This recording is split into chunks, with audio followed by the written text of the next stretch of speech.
Hey, welcome in. Welcome to Thursday morning here. And I have had some comments on my weighted dice.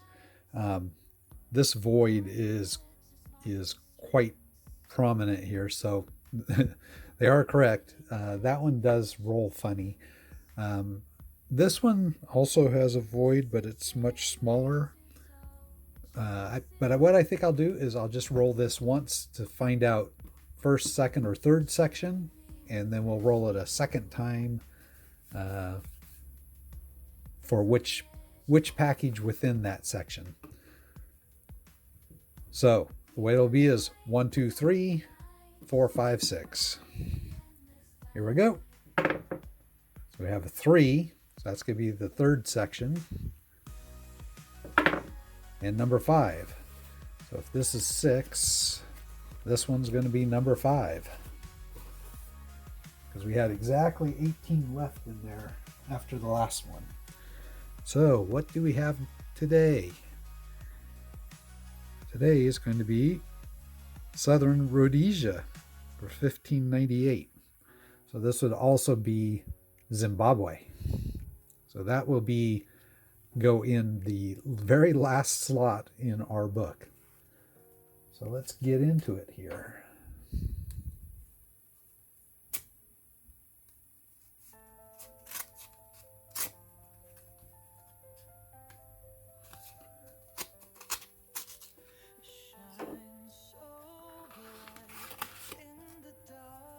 Grab my invoice out of here. And we can see that is indeed what it is. 1937 Southern Rhodesia 6p. And it was $14.99 plus 99-cent shipping, so $15.98 total. Let's take a look at it here. It is a circulated coin.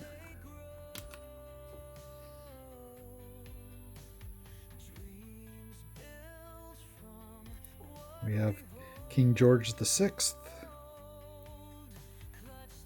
You can see there is a decent detail, but it is definitely a circulated coin, so maybe like a VF. And these coins, the 3p has the 3 spears on it, and the 6p here has the axes on it. So Southern Rhodesia, with their axes, 6p, 1937. All right, I'm going to get this into a flip, and I'll be right back with it in the flip, and then we'll take a look at the Numista page. All right, we're back. We have it in a flip. And you really have to watch the years on these, because it was partway through the 40s where these changed from being silver to being copper nickel. So if you're looking for one of those, make sure you're getting the correct year to be silver. Let's put the Numista page up here, and we can see this is a standard circulation coin, portrait of George VI, and it's sterling silver, 925, 2.83 grams. And something that's interesting on this one, if you look at the obverse of the coin with the portrait of King George up there, as you'll see when we scroll down, this specific year that I have, 1937, was only minted for 1 year.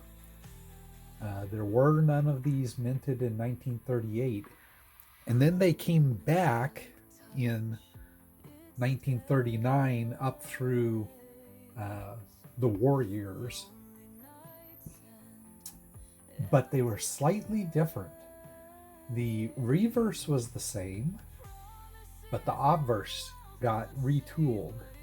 And I'll put a quick picture of the later year up here real quick, and you can kind of observe here that they moved the king over to the right-hand side of his portrait. So it now reads King Emperor on the right and George VI on the left. Whereas this one year only has Emperor on the right and George VI King on the left. So an interesting change there. Okay, let's scroll down and we can actually see the mintage. So this one year, the mintage was not insignificant. I mean, 823,000 of these were minted, and there were a lot more minted later. So it's not particularly scarce. And you can see the Numista Rarity Index is only 38. In high quality, they are more uncommon. But I'm calling this one probably VF to XF.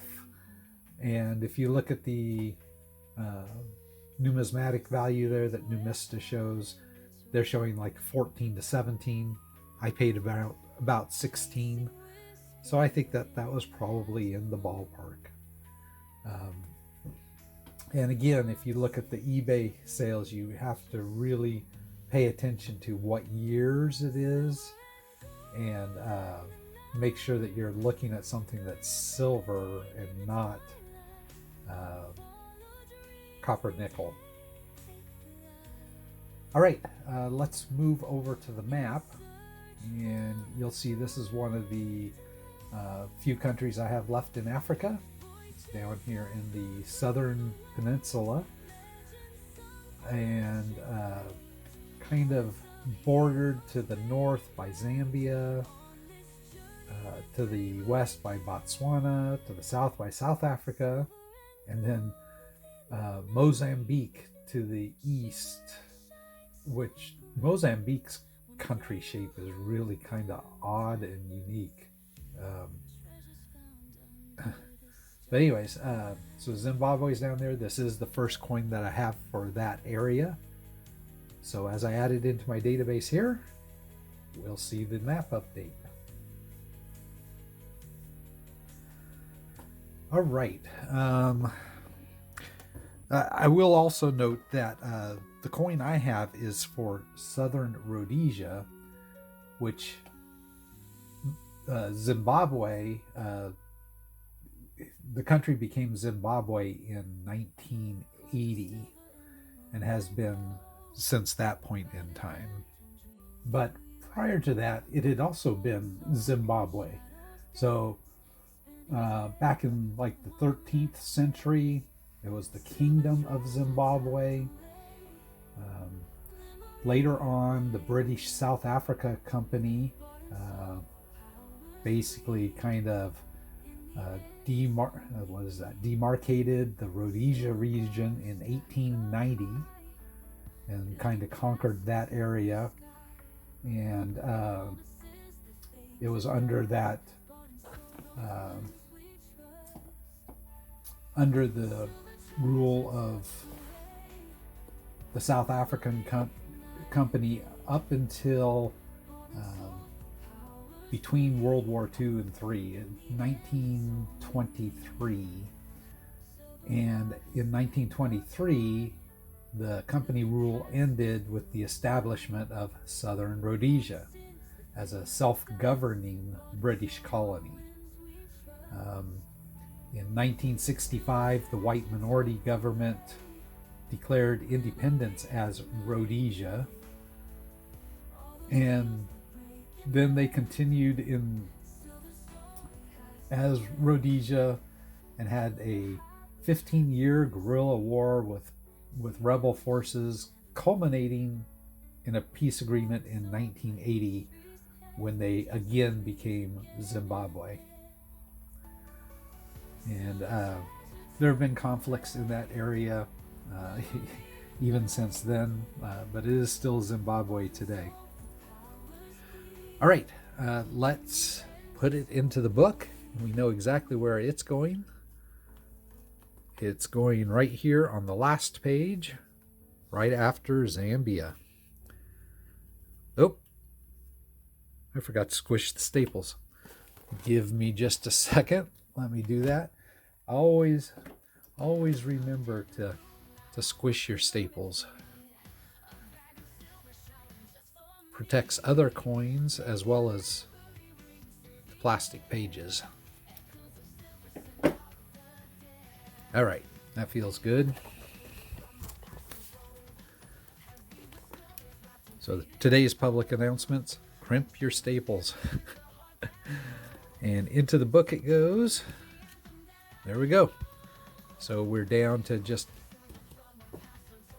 essentially 4 countries left on the last page here with that edition. Alrighty, that is it for today. Thanks for joining me, and thank you for your watch time, your subscriptions, your comments below, and I'll catch you in the next one.